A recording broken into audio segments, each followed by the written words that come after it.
Can everyone please find a seat?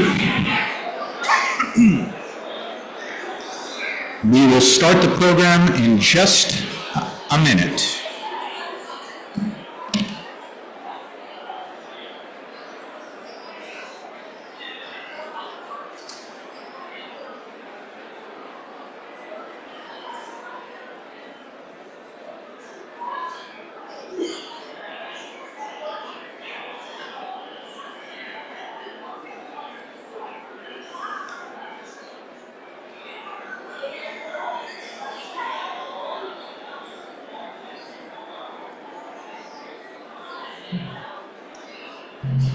If everyone would please find a seat.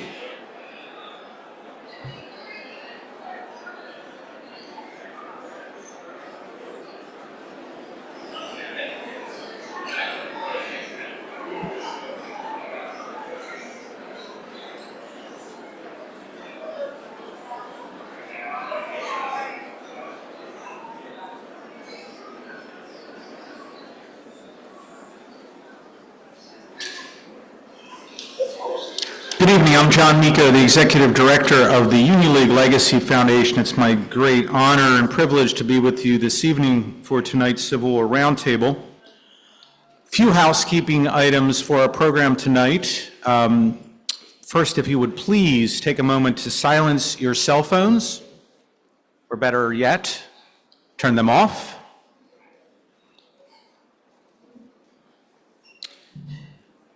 Tonight's program is a very special program where we have, as I think most of you know, the unveiling of a new, really wonderful piece to our collection. So we're going to forego the Q&A and have this special unveiling at the end of the program, so there will not be a Q&A portion of the program tonight. So our upcoming programs, this is the first of our speaker programs in 2024. We have a fantastic lineup. We have programs each of these 4 weeks starting tonight. Next Tuesday, we have Library Hour, James Bond, Beyond the Cold War with Ron Graneri. On Monday, January 29th, a public affairs program, The Law of Presidential Impeachment, a guide for the engaged citizen with Michael Gerhardt. And on Monday, February 5th, we have another public affairs program, the Israel-Hamas War, with a panel of speakers. I'm sure you'll want to be there for that. It'll be a wonderful program. Of course, all of our programs are open to the public. So if you want to register and you're not a league member, just email us, legacyfoundation@unionleague.org. Go on our website where we will post them. Or you can always get them streaming. We stream just about all of our programs and then post them on our YouTube page. Of course, this is the season of Lincoln upon us. We begin our season of Lincoln really on February 1st. We have Lincoln Day coming up. We have big news to announce on Lincoln Day this year with regard to a new national initiative that the Union League Legacy Foundation will be undertaking. So if you want to sign up for Lincoln Day, you better do it soon. It will sell out. And look for news either on Lincoln Day or just after that about this really important initiative of the Legacy Foundation. So tonight's speaker is Dr. Alan Guelzo. Dr. Guelzo is the Thomas W. Smith Distinguished Research Scholar in the James Madison Program in American Ideals and Institutions at Princeton University. He is also a 42-year member of the Union League of Philadelphia. He's the author of several books. That's true. That is about as big an understatement as you can imagine. On Abraham Lincoln and the American Civil War, including Abraham Lincoln, Redeemer President, Lincoln's Emancipation Proclamation, the End of Slavery in America, and Gettysburg, the Last Invasion, each of which was a winner of the Lincoln Prize. His newest Lincoln book, Our Ancient Faith, Lincoln, Democracy, and the American Experiment, will be released by Alfred Knopp on February 6th. He speaks to us tonight about A War for the World, the Comte de Paris and the Civil War's international stage. Ladies and gentlemen, please welcome Alan Guelzo.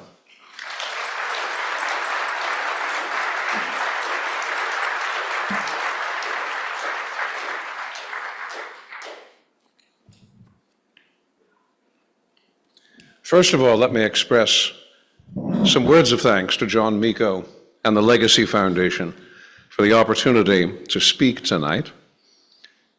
Any opportunity that is presented to work with John and with the foundation is always a pleasure for me, and especially when it affords an opportunity to talk about the years of the Civil War, our American Iliad. I also want to thank the members of the Military Order of the Loyal Legion of the United States, who are also part of this program this evening.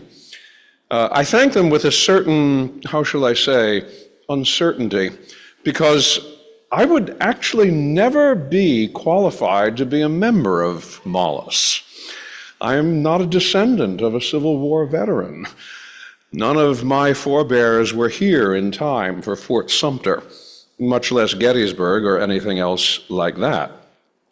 And yet, I think that I may claim a part in a republic built on the natural rights of life, liberty, and the pursuit of happiness, hardwired into everyone. In that sense, those who fought in the great Civil War, those whom Mollis always presents to our memory for the sacrifices that were made in that war. In that largest sense, yes, those soldiers fought for me. And in that sense, they fought for all of us. And in that sense, I too may claim to be a descendant of them. For we all partake as Americans of what was won for us, for all of us, in that great Civil War. The American Civil War was, happily for us, an American Civil War. What I mean by that is that to the immense relief of the administration of President Abraham Lincoln, no other foreign power attempted to meddle in what was already a critical moment in American life.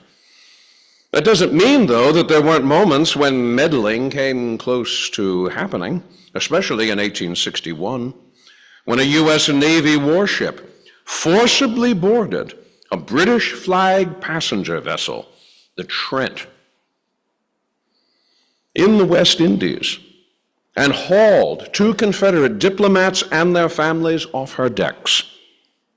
It was an international incident which generated an uneasily threatening response from Great Britain, and only some adroit concessions from Lincoln and some prudent counsel in Britain kept the event from exploding. But the very fact that the Trent affair blew over has led us to turn our attention away from the Civil War's international context and convince us that all we need to focus upon is what happened on the battlefields of this country. That would be a mistake.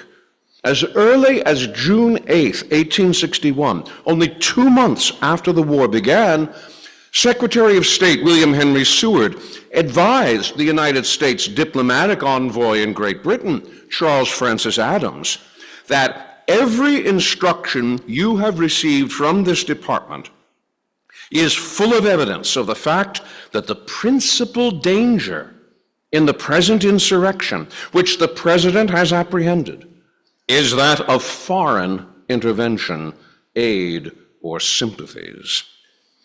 By the same token, nothing gave Lincoln more pleasure than the expressions of sympathy he received from prominent friends of the Union in the 2 principal European powers, especially Richard Cobden and John Bright in Britain, and the Comte de Paris in France. More about Gasperin in a moment.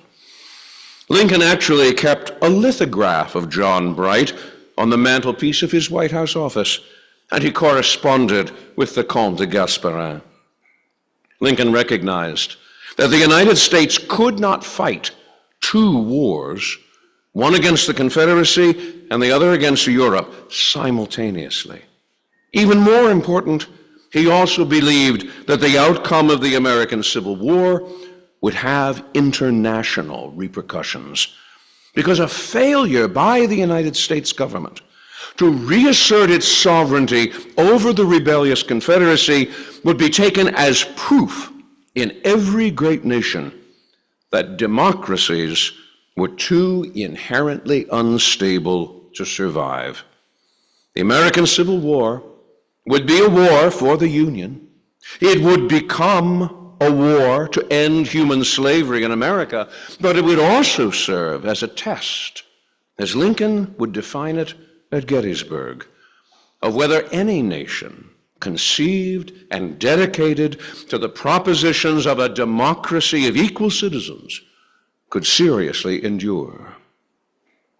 There has always been a great temptation in writing American history to write it as though we were still practicing the isolationism of the 1930s, as though the United States, once it established its independence in 1783, existed after that in a happy detachment from the rest of the world. It is true that Americans were conscious that they were performing a radically different political experiment than any which the great nations had attempted, a nation with no hierarchy of nobles, a nation which, as Washington said in 1790, gave to bigotry no sanction in religious matters, a nation which sorted out its everyday political life in newspapers, political parties, and voluntary associations.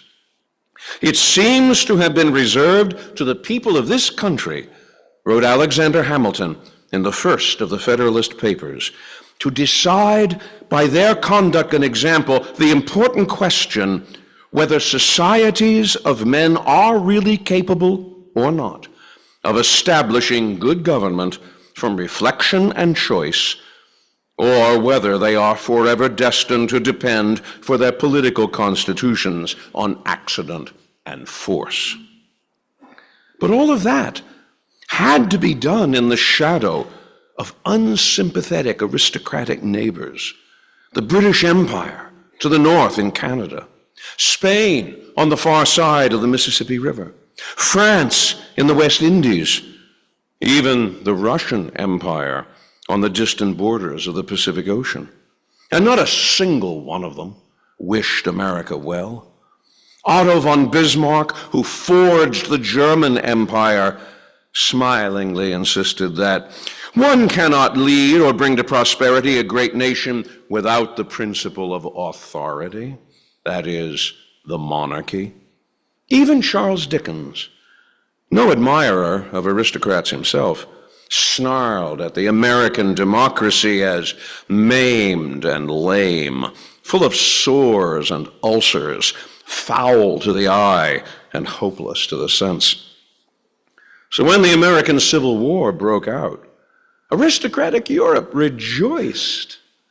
In November 1861, the Earl of Shrewsbury announced that because everyone saw in America democracy on its trial and could now also see how it failed, the result would show that the separation of the two great sections of that country was inevitable, and those who lived long enough would, in his opinion, see an aristocracy established in America. Certainly, an independent confederacy could be counted on to do just that. Leopold I, the King of Belgium and the grand old uncle of most of the ruling houses of Europe, could almost put no stop on his glee over the reintroduction of what he called the monarchical aristocratic principle in the southern states.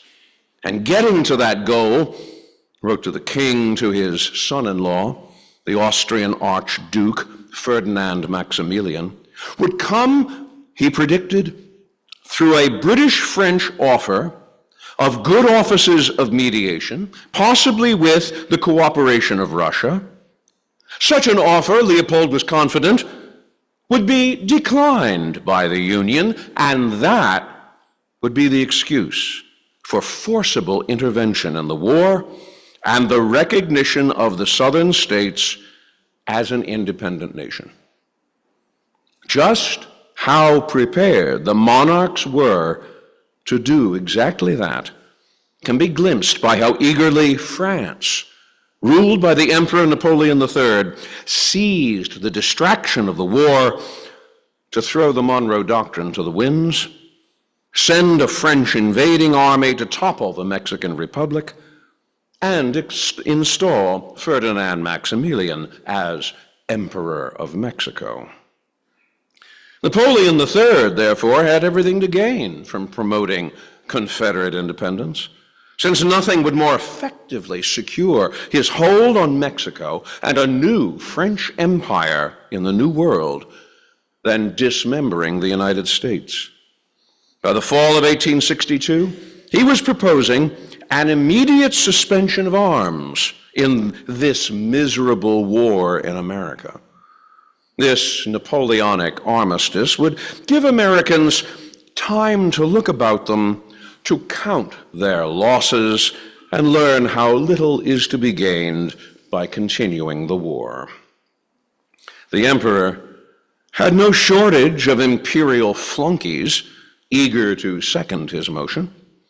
In America, sneered one of Napoleon's diplomats, Comte Félix de Sèvres, the citizen shows himself to be ignorant, envious, and an enemy to real liberty. He has created the tyranny of the majority. The Yankee, complained the imperial court lawyer, Marquis, remains dark, intolerant, taciturn, commercial, often miserly, rude when abroad, whereas the Southerner is a grand landowner, a hospitable planter. Slavery is a serious point of difference between North and South, Descartes admitted, but the question of the tariffs is the real cause. The South is exclusively agricultural. The North, on the contrary, produces little but consumes much, and therein lies the real cause, which of course conveniently removed any moral consequence from European intervention.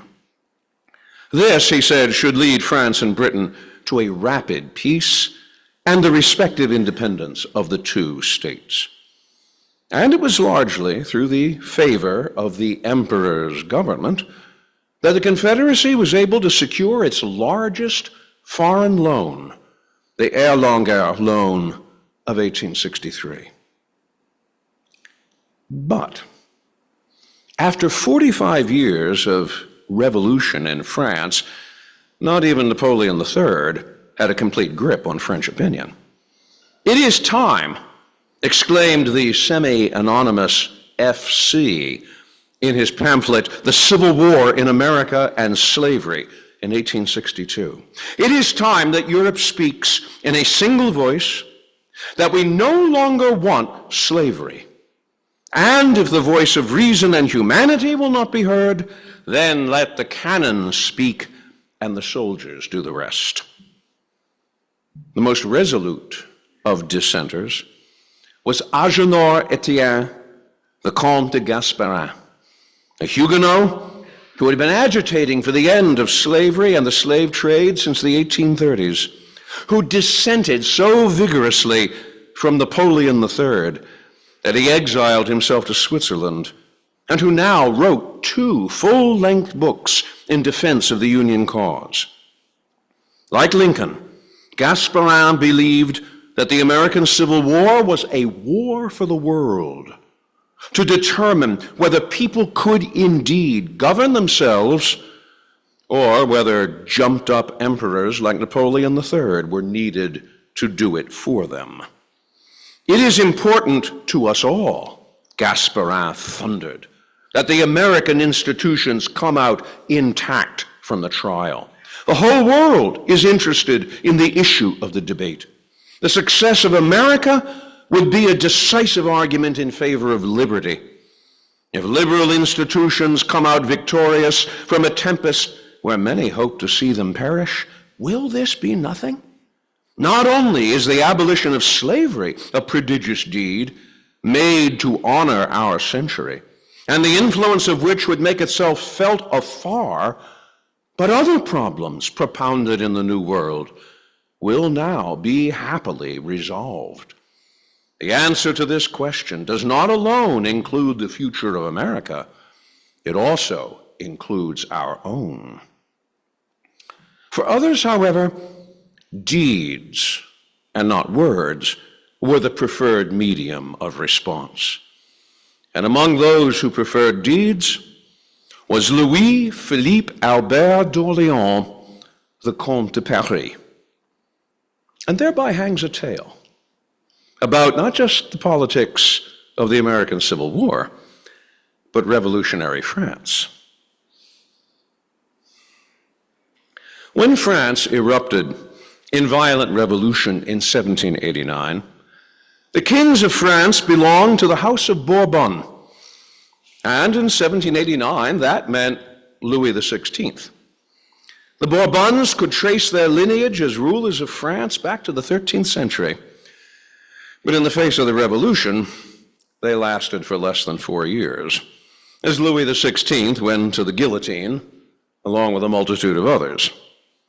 The survivors of the Bourbons escaped into exile, and France became first a republic, and then, under the dictatorship of the upstart Corsican general, Napoleon Bonaparte, an empire, with Bonaparte as the Emperor Napoleon I.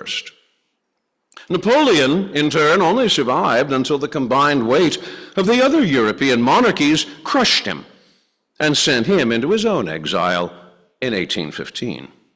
The Bourbons were restored to rule in France, or at least as many of them as had eluded the Revolution and Bonaparte. The hapless Louis XVI's son, Louis XVII, died in childhood, and so the Bourbon Restoration took the form of Louis XVI's brother, Louis XVIII. Certain failure of the imagination and naming patterns there. When Louis XVIII died peacefully in 1824, something which was becoming unusual for the Bourbons, he was succeeded by another Bourbon brother, Charles X. Alas for the Bourbons, as their principal diplomat remarked in despair, they had learned nothing and forgotten nothing. In July 1830, Paris exploded yet again in revolution, and Charles X prudently packed his bags for exile. So ended the Bourbon dynasty. The entire monarchy might have ended with them too, but as a compromise, the new French government offered the throne of France to Louis-Philippe, the Duc d'Orléans, and a member of a cadet branch of the Bourbon clan. The Orleanists, however, would have to rule in a very different way than the Bourbons, first to placate the revolutionaries who had wanted a republic, but also to fend off the criticism of other Bourbons who regarded the Orleanists as illegitimate. Hence, Louis-Philippe took the title King of the French as a gesture to placate both the Republicans and the monarchists. And Louis-Philippe made a decent effort to rule, even to dress, like a British-style constitutional monarch. It did no good. In 1848, France and all the rest of Europe blew up again in revolution. Louis-Philippe took himself into another royal exile, and a republic was established, which, as one more irritant in the eye of French monarchists, elected as its president no one less than Louis Napoleon, the nephew of Napoleon Bonaparte. Louis Napoleon liked to promote himself as the friend of the working class, an aristocrat who loved the proletariat. But that did not prevent him, in 1851, from overthrowing the republic of which he was president and announcing the creation of a second empire, with himself as the Emperor Napoleon III. The Orleanists never conceded an ounce of legitimacy to Napoleon III, whom they regarded as no less a coarse upstart than his uncle. But it also presented a problem to any Orleanist who dreamt someday of a restoration of the monarchy. How were they to persuade the people that they, and not Napoleon III, would be better governors of France. The most obvious way was to advertise themselves as the diametric opposite of whatever Napoleon III was promoting. So, if Napoleon III intended to be a friend of the Southern Confederacy, they would become the friends of the Union. And what's more, if Napoleon III was the defender of the proletariat, the Orleanists would be sure that they appeared as even more the protector of the common man by fighting against slavery in America. And so, the 23-year-old Louis-Philippe Albert d'Orléans, as the grandson of the unhappy King Louis-Philippe, and the titular head of the Orleanists as the Comte de Paris, betook himself to America, arriving in New York on September 13th, 1861, as a colossal thumb in the eye of Napoleon III. Monsieur le Comte was accompanied by his younger brother, Robert Philippe Louis Eugène Ferdinand d'Orléans. Try to get that out in one breath. The Duc de Chartres, and his uncle, François d'Orléans, the Prince de Joinville. And together they presented themselves on September 18, 1861, to the commander of the newly organized Army of the Potomac, Major General George McClellan, as volunteers for the Union. McClellan, who had some experience of the French army as a military observer in Europe in the 1850s, and who rather liked the social cachet of having around him French princes that he could show off, gave the two younger princes the rank of captain on September 24th and attached them to his staff as assistant adjutants general. Soon enough, all these Orleanists were McClellan's inseparable military companions. Wherever General McClellan rides, reported the New York Herald, it is easy to single out there three remarkable figures from the brilliant group that rides near him. Among them, the Comte de Paris, who prudently signed himself as Philippe d'Orléans, was a brave gentleman and a gallant soldier, and, as the Herald put it, definitely not, in American eyes, a conventional prince, because he behaved in a style of great Republican simplicity. All three of the Orleanists were impressed from the beginning by the long odds faced by the Union. Congress could call an army into being, but it could not, as the Prince de Joinville wrote, create by a vote the spirit of discipline, of obedience, that respect without which there may be armed crowds, but there can be no army. What they admired in McClellan was his rare organizing talents and his elegant, almost aristocratic way of managing the overall command of all the Union armies and the creation of the Army of the Potomac around Washington in particular. No man in America, wrote Captain Philippe d'Orléans, was better able to accomplish this difficult task than he. But also true to their anti-Bonaparte resentment, they painted Jefferson Davis and the Confederates as natural dictators, as American Bonapartes, without a shred of legitimacy apart from the power that they held by force as a crude slave-owning oligarchy. The Confederate government, the Comte de Paris wrote, quickly assumed dictatorial form, based as it was on an oligarchy of 300,000 slaveholders, of whom he was the choice and whose violent passions he, Jefferson Davis, personified.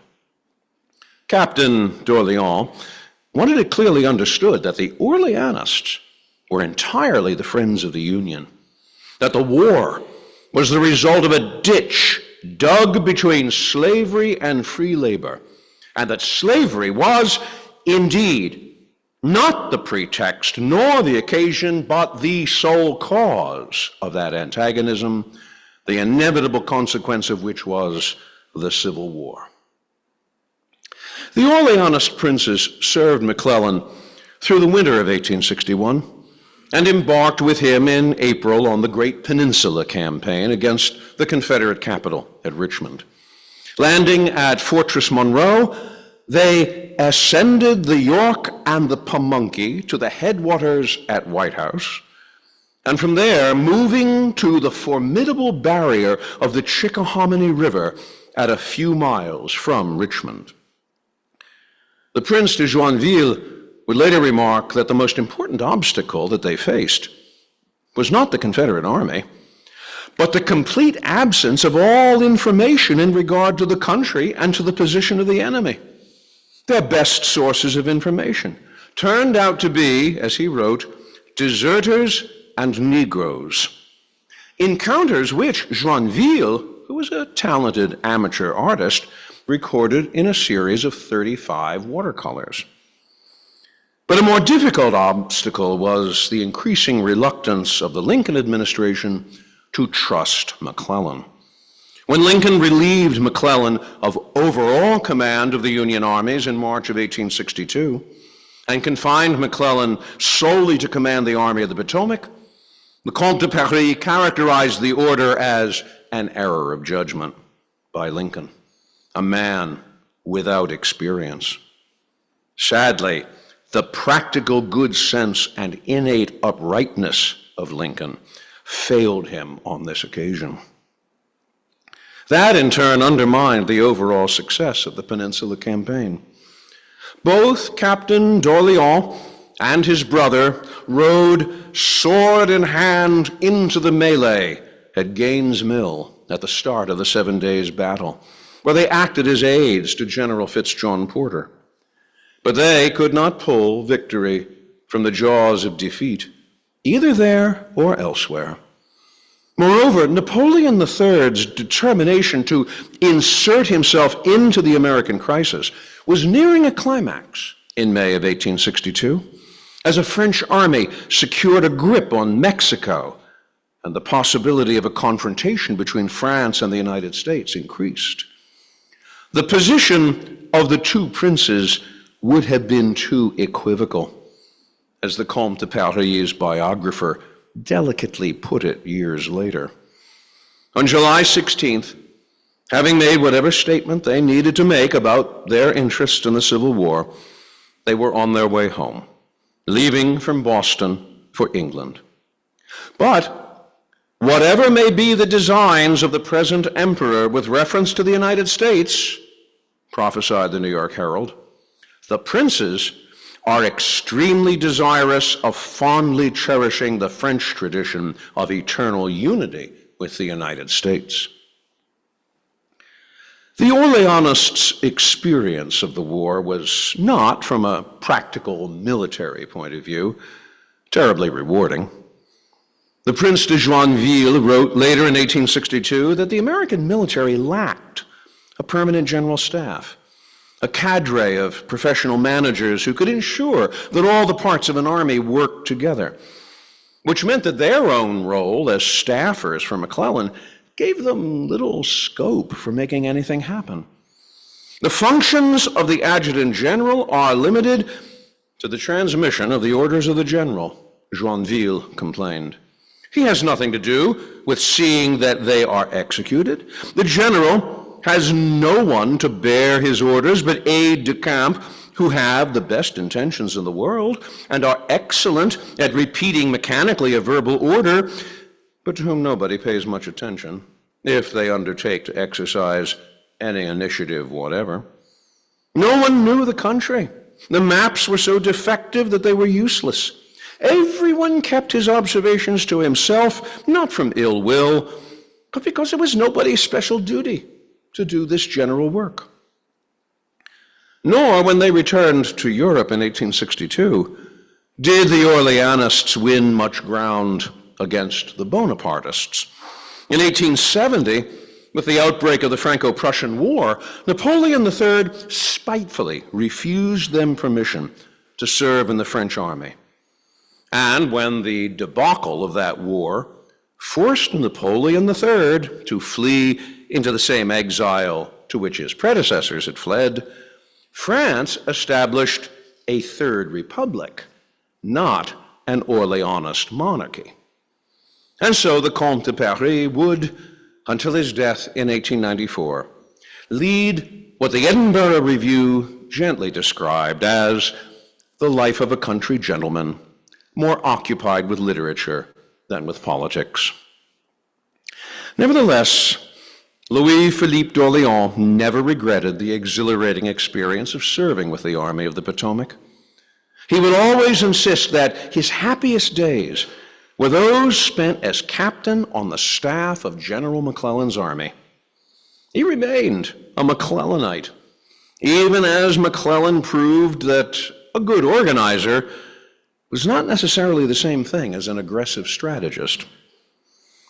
And when the Comte de Paris set out to write a general history of the Civil War in the 1870s, a project which eventually extended between 1874 and 1886 and embraced 6 substantial volumes, he praised the Americans who made up the Union Army as an essentially national army, both in sentiment and in the materials of which it was composed, made up of men who were animated by a sincere desire to serve the national cause and who accurately represented the whole American nation.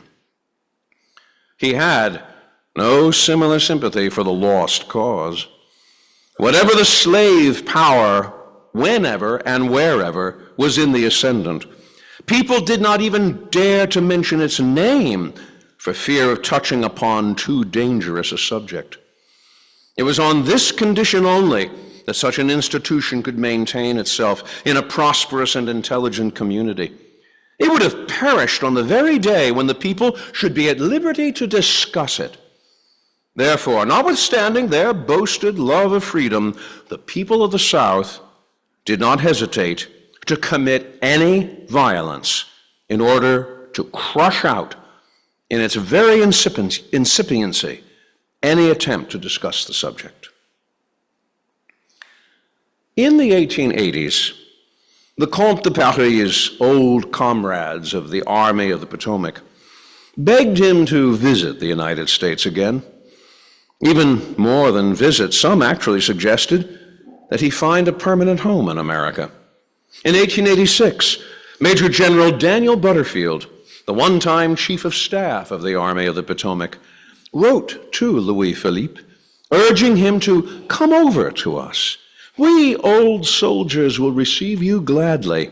We honor the service which you rendered to the Republic in the time of its greatest need. No one is more highly respected than yourself and the Duc de Chartres by our veterans, who appreciate your services and your valor. A cordial welcome awaits you. At that moment, Louis-Philippe declined. The cordial sympathy of our old comrades in your grand republic is indeed a consolation and an encouragement to me in this miserable time. Unfortunately, for the present, America is too far off. But a visit to your country, once torn by war, now so prosperous, is one of my fondest hopes. He suffered through the same years from constant suspicion and harassment by the government of the Third Republic, which wanted nothing from either the Orleanists or the Bonapartes. So in January 1890, Louis-Philippe yielded and announced a return trip to the United States, with the rumor that he will choose America as his future home. He did not actually depart until the end of September, although that allowed more time for preparing a welcome, which would be superintended by Colonel John Page Nicholson, the secretary of the Gettysburg Battlefield Memorial Association and Recorder-in-Chief of the Military Order of the Loyal Legion, since the Comte de Paris had been elected a member of Mollis in November 1880. The Comte will be given a warm reception, promised the National Tribune, the principal Union veterans newspaper, and especially those who served with him in the Army of the Potomac and the Loyal Legion. The Comte de Paris arrived in New York on October 4th, 1890, on board the White Star liner Germanic. He was given a lavish dinner, which could almost have served as a Peninsula Campaign reunion. Fitz-John Porter was there, Erasmus Keyes, William B. Franklin, Henry Slocum, and the inimitable Dan Sickles. The Comte de Paris paid a visit to the grave of George McClellan in Trenton on October 6th, where he knelt on his dead commander's mound and wept, while all those who circled around him lifted their hats. He continued on to Philadelphia, where he was greeted with a reception at the rooms of the Union League Club by the Loyal Legion, and ending with a fine banquet. The Philadelphia papers did not forget to remind their readers that Louis-Philippe's service in the war had been a timely rebuke to the Bonapartes, who had proved to be enemies of the United States. From Philadelphia, he was off to Washington, where another feast awaited him at the Metropolitan Club, followed by a day of sightseeing at Mount Vernon and Arlington National Cemetery. And then, by night boat, he went to Richmond, where he toured the old Peninsula battlefields. By October 13th, he was on the old grounds at Antietam, and then 2 days later at Gettysburg, where they captured this photograph of him. All that was happening here was a great and emotional moment for him. But he was not planning anything more permanent for America. His next stops took him on October 21st to Quebec, and thence back to New York, where he was seen off on the Cunard liner Servia by Butterfield, Porter, Nicholson, and Sickles. It had been a magnificent visit, and Louis-Philippe was careful enough of his hosts to pay memorable compliments on all hands. "I am very happy to be in this great and industrious city," he greeted Philadelphia Mayor Edwin H. Fitler. "If I ever rendered any services to this country during the war, I am more than recompensed by the warm welcome which I am receiving from all her citizens." But the Comte de Paris' visit was more than merely a reminder of an old veteran's services, or even a memory in later life of a young man's great adventure. Only 4 years before the Comte de Paris' return tour, Frederick Auguste Bartholdi was able to put the finishing touches on a colossal statue of Liberty, which will be erected at the entrance to New York Harbor. The famous sonnet, "The New Colossus," which Emma Lazarus wrote for the statue in 1883, "Give me your tired, your poor, your huddled masses yearning to breathe free," has conditioned us to think of the Statue of Liberty as a herald of European immigration. But Lazarus's sonnet was not inscribed on a bronze plaque for the statue until 1903. The Statue of Liberty's original purpose was France's celebration of emancipation and the triumph of the Civil War. So, in like manner, is the banner whose restoration we celebrate tonight. It is a reminder that the Civil War was not merely an unpleasant regional incident. The struggle of today, Lincoln said in December 1861, is not altogether for today. It is for a vast future also. It is a struggle for maintaining in the world that form and substance of government whose leading object is to elevate the condition of men, to lift artificial weights from all shoulders, to clear the paths of laudable pursuit for all, to afford all an unfettered start and a fair chance in the race of life. No one saw that more clearly than the friends of liberty around the world who wrote and thought and fought alongside the armies of the Republic. Even if the most famous of them the Comte de Paris, was, after all, a man who might have been a king. Thank you very much.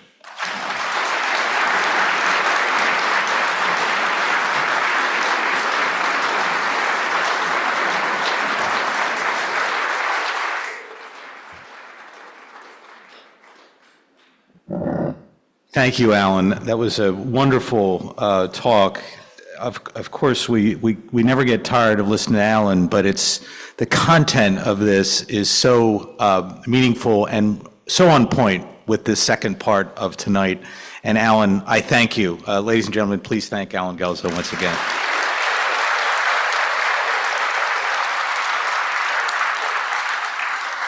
So before I introduce Matt Dupay, who will assist in the unveiling of this piece, I want to just say a few words about our collections.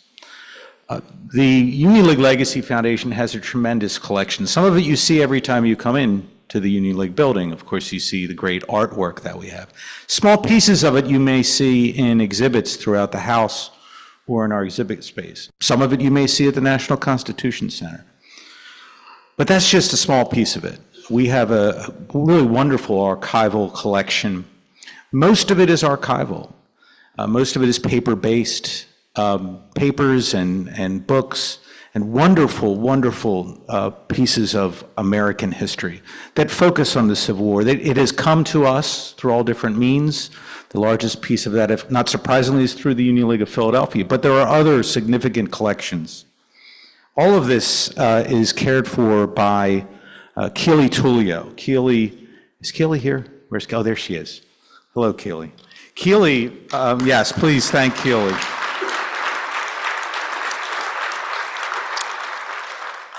Every day, Keely is in the archives. There's a little sign she puts on her desk sometimes. It says, what does it say? Keely time, archive time, vault time, vault time. Keely's in the vault working on these collections, and I thank Keely for her hard work every day on this. But there are other organizations that we care for their collections and that have donated collections. And two of them are the Military Order for the Loyal Legion and the Civil War Museum of Philadelphia. They are represented here tonight by board members and by their executive committees. So I'd ask all of the Civil War Museum of Philadelphia members and our Mollis members just to raise their hand and please be acknowledged by everyone here. Thank you. And special thanks to Mark Bender, the chair of the Civil War Museum of Philadelphia. So we are here tonight because of a few people, their generosity, their vision, their persistence, and Matt Dupay also for his generosity, because it is Matt who's made possible the restoration of this great piece of art and history. I asked Matt beforehand, how should I introduce him? He said, well, I'm a Philly guy. I was commander of PA Mollis, and that's all you need to say. If I had said that, it would kind of be like saying that Alan Guelzo wrote several books. I'll say just a little bit more. Matt Dupay, and I was thinking of this as we were talking about French things and French, and I thought of Alexis de Tocqueville, and I thought of Matt Dupay, because Matt Dupay is a man of association. He is a man who is involved in everything, in every civic organization, charitable organization, hereditary organization that you can imagine. Matt is not just a member, but at some point he's been the commander, the president, the chair, he's been leading. He is involved. So most of you probably know Matt Dupay, somehow. I think you probably do. I will just end with this, and it's a quote from Tocqueville on his essay on the use that the Americans make of association in civic life. In democratic countries, the science of association is the mother science. The progress of all others depend on the progress of that one. So ladies and gentlemen, please welcome a PhD in association, my friend, Mr. Matt Dupay. Matt.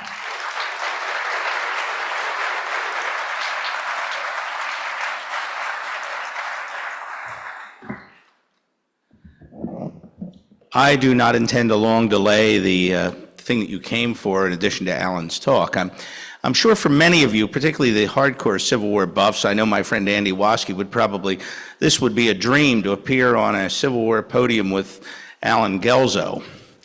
But I feel a little bit like the man from Johnstown who many years ago survived the Johnstown flood. And all his life, whenever he met anybody, he always managed to work it into the conversation. He would start talking about his survival of the Johnstown flood. One day he died, he got to heaven, and St. Peter said, "What would you like?" He said, "I'd like a huge hall, because I want to give a lecture about the Johnstown flood." Well, the day came, and he was standing backstage, and he peered out behind the curtain, and he saw tens of millions of people, more than the eye or the mind could even comprehend. And St. Peter said, "How do you feel?" He said, "I feel great. I'm going to talk about the Johnstown flood." And just as he was about to walk on stage, they said, "Well, Noah's sitting in the front row." And that's the way I feel about Alan Guelzo.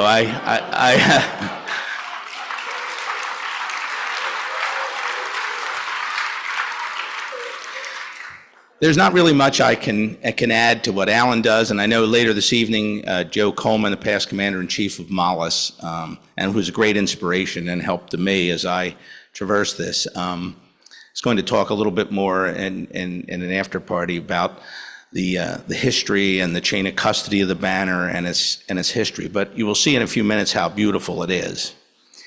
And so you might ask yourself, well, why would I be interested in the banner? I mean, I have a French surname, but that doesn't really necessarily make me committed. But what I think it does is it really epitomizes the importance of organizations like Mollis.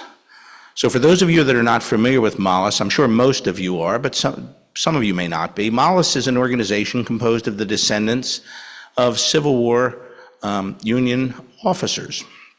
It also has an associate division. For those of you that don't have that genealogy, you can still associate with us and participate in many of the valuable things we do, not only to preserve the records and the history of the Civil War, but also to honor the patriot service of our ancestors. It's a wonderful thing. And some of you may think, that's kind of, well, what kind of excludes me, but it really doesn't, as Alan kind of stole that piece of it too. We all share this heritage. And because the Union Army won, thankfully, we don't really think of it in the same way the Southerners do. I now live in South Carolina, and the veterans organizations of the Confederacy all see that as part of their identity. But when you win, you don't really, we're American, right? That's the way we see it. So to join Mollis was something I never thought. I was an adopted child, and when I joined, it really was important to me, and I had the honor, thanks to Gary and Joe and others, to serve for the 150th anniversary of Mollis. But what's really important about these types of organizations is three things, and my friend told me this when I joined, and I never thought about it in this way, but I think it's very fitting tonight. He said there's three reasons to join these patriotic and hereditary societies. One, you learn more about yourself, and of course today genealogy is a craze. Most of you watch the programs on TV. So you learn something about yourself and your family. Now you have an interest in learning maybe more about that historic period. I descend from an ancestor that had 4 sons who all served in the Civil War, 2 in Ohio, 2 for Pennsylvania regiments. But the most important part, I think, of hereditary societies is not what some people might perceive as the exclusivity of joining. It's really that you realize we're all more connected than we think we are. So this banner tonight that you're going to see unveiled in a few minutes by some of the Mollis dignitaries that are here really is a talisman. It's a talisman to things that unite people, unite causes, as Alan so brilliantly described in terms of both the ideological interest as well as the politics of the situation. But they unite people. And so, if you think about it, as my friend once told me, we're all more connected than we think we are. But when I joined Mollis, I would have never thought we were all connected to the King of France. So I'm going to ask, if I may now, to have the Commander-in-Chief of Mollis, he's our national leader, Mike Bates, come up and join me. I'm going to ask Gary Grove, the Recorder-in-Chief of Mollis, Joe Coleman, the past Commander-in-Chief of Mollis, who is also very active here at the Legacy Foundation Collections, and the current Commander of Pennsylvania Mollis, Tench Forbes. And we're going to unveil this beautiful banner that was described earlier and given by the Comte de Paris in 1890. Thank you very much.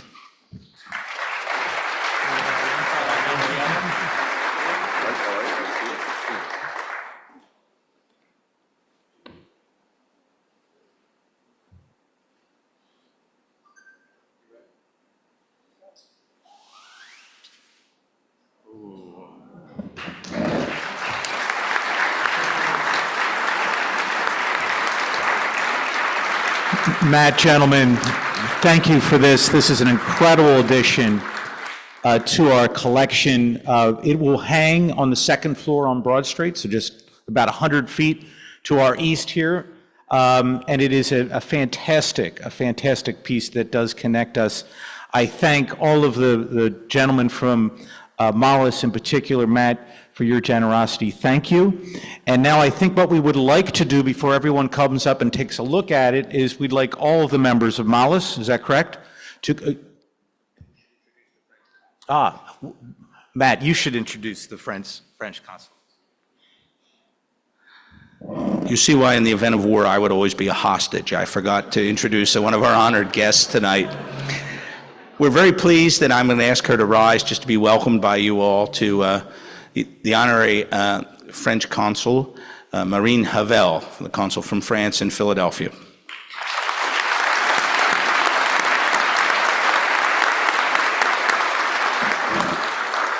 And now if I could ask all of the members of Mollis to come up for a photograph with the piece, and then everyone will be welcome to come up and take a look at this, this great addition to our collection. Ladies and gentlemen, thank you for being here tonight. We will see you, I hope, next Tuesday for our program on James Bond and the Cold War. Thank you very much. Have a wonderful, wonderful evening. Thank you.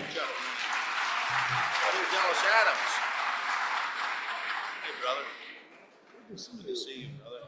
How'd I do? Right there.